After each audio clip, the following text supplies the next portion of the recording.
Olá, eu sou a professora Maria Aparecida, da disciplina de Ciências, e esta é uma aula para a turma do 7º ano A e 7º ano B.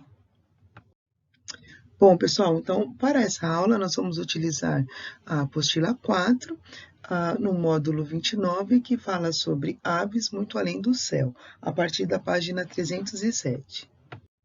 Bom, pessoal, antes de nós começarmos a leitura, né, desse texto, é interessante a gente notar que as aves, elas apresentam novidades evolutivas em relação aos répteis. As aves, elas conseguem manter a temperatura do seu corpo, e as aves são os primeiros animais a apresentarem, são os primeiros e únicos animais a apresentarem penas. Bom, os cientistas, eles descobriram evidências de que as aves devem ter surgido por volta de 200 milhões de anos atrás, no período Jurássico, caracterizado por um clima inicial seco, que ao longo do tempo passou a ser quente e úmido. Nesse período surgiram imensas florestas de gimnospermas e novas espécies de dinossauros. A imagem a seguir mostra um possível cenário do Jurássico, no qual podem ter evoluído as aves. Bom, atualmente, a hipótese mais aceita sobre a evolução das aves propõe que elas surgiram a partir de um grupo de dinossauros, e são tantas as semelhanças entre eles que muitos cientistas as consideram de forma simplificada dinossauros com penas. Então, assim, as primeiras aves. Um dos fósseis descobertos em meados do século XIX intrigou os cientistas por muitos anos. Tratava-se de um animal com várias características de réptil, mas com penas, estrutura presente nas aves atuais. Por possuírem semelhanças com esses dois grupos de animais, esse fóssil corrobora, apoia a teoria de que espécies evoluíram gradativamente com estágios intermediários. Bom, batizado como Archaeopteryx, em que em grego significa asa antiga, o fóssil datava de cerca de 150 milhões de anos atrás, ou seja, do Jurássico, período do apogeu dos dinossauros, como já estudamos no módulo anterior. Novas descobertas de fósseis mais antigos questionam uma hipótese que considera o Archaeopteryx o ancestral de todas as aves. Ainda hoje, os cientistas não chegaram a concordância a esse respeito. Então, aqui nós temos uma imagem desse animal, um desenho desse animal, que era do tamanho de um pombo e possuía garras que permitiam que subisse em árvores. Era carnívoro e devia se alimentar principalmente de insetos. Especula-se que, apesar de possuir penas, ainda não era capaz de alçar voo, como a maioria das aves atuais, e é bem provável que pudesse planar. Bom, você sabia? Aves fósseis. Entre as maiores aves atuais estão os avestruzes, que chegam a medir cerca de 2,5 metros de altura. No entanto, ele e outras aves que não conseguem voar são menores do que muitas das aves extintas, que também não conseguiam voar. Essas aves extintas dominaram o ambiente terrestre antes dos mamíferos. Compare na figura o tamanho de 4 delas ao tamanho de um galo. Bom, então aqui vocês podem ver, nós temos 4 espécies de aves que foram extintas e como elas eram tão grandes em relação ao tamanho de um galo. Bom, as aves na filogenia dos répteis. No módulo anterior, estudamos a filogenia dos répteis, representada novamente na próxima página.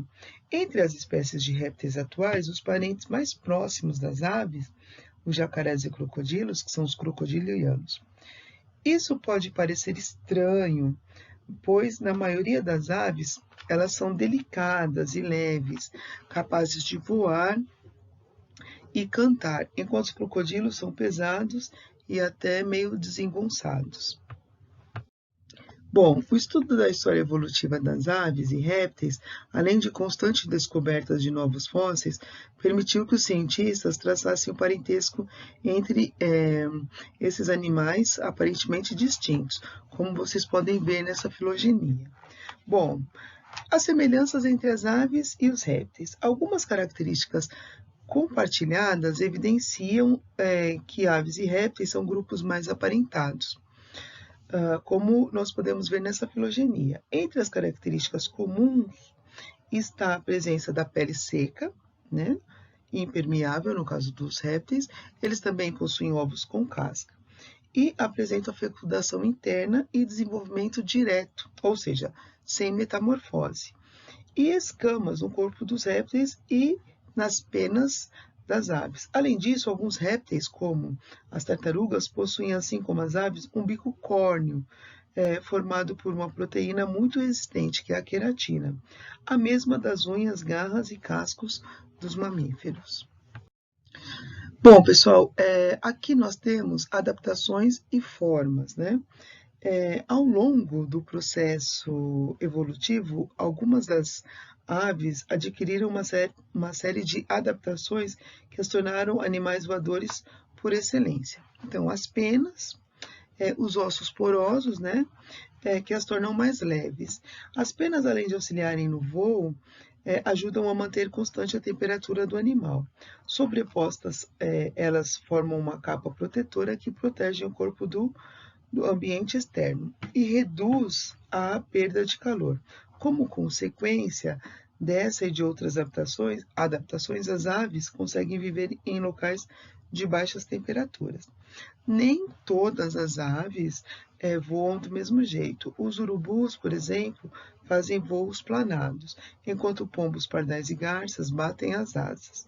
Já os beija-flores conseguem ficar parados no ar e até voar para trás. Aves de rapina, como águias e gaviões, e pescadoras, como o mergulhão e o biguá, fazem voos de ataque, encolhendo as asas e mergulhando na água.